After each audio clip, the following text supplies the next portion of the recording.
Carrie from Lovely Etc. and today I want to show you how to make this really simple rustic DIY wooden nativity. You don't need any really fancy tools to make this. I cut out my nativity using just a jigsaw and a miter saw, and it was actually pretty simple. I have a pattern for you to use and everything you need to know, so let's get started. The first thing I'm going to do for my DIY nativity is find some wood in my scrap wood pile. I tend to be a bit of a hoarder of scrap wood, so I usually always have plenty of little bits of wood on hand for small projects like this. But if you do not have a big scrap wood pile, don't worry, because you can definitely use lumber from your local home improvement store, and you should be able to buy it pretty inexpensively. If you really want your nativity to have the look of old reclaimed wood, that's also pretty easy to achieve. Just rough it up and then either hit it with some stain or use a weathered wood accelerator from Rust-Oleum. That also gives a really good effect. So first thing, choose some wood. When you're choosing wood for your nativity figures, you want to choose wood that is between about ½ inch thick and 1 inch thick. You don't want to go too thin because then the figures won't stand up on their own, and you don't want to go too thick because then your saw is going to have a hard time cutting through it well. Okay, so I have found this old board that I don't even remember where I got, but it has a really nice texture and color, and I think it's going to be perfect. It's about 6 inches wide, and I'm planning to make my nativity fairly tall. I want the figures to be maybe 18 inches tall, but you can also do this same thing using smaller wood and make a smaller tabletop version. I've drawn the pattern for the main figures for the nativity just on some paper, and I'm going to make a printable version of these that you can print out to use as your own pattern if you'd like, and those will be available on my website, and I'll put a link down in the video description. I've cut out the patterns for the pieces of my nativity, and now I'm just tracing them onto my wood so that they're ready to be cut out. If you have a scroll saw, this is the perfect project to use it for, but I don't have a scroll saw, so I am using my trusty jigsaw.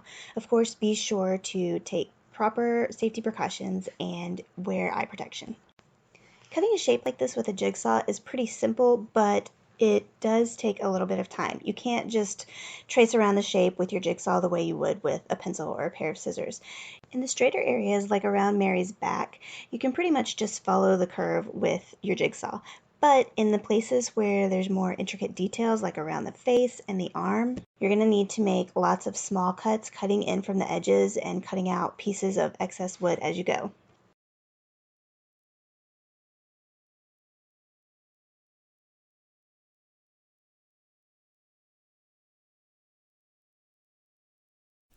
Now I have my figures all cut out. I'm going to sand them lightly just to knock off the rough edges.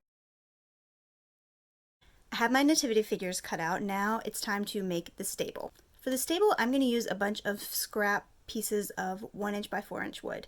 I have some old furring strip pieces and also some pieces of an old pallet. If you are buying new wood for this, furring strips are the perfect thing to use. You can buy them at Lowe's or Home Depot or anywhere like that.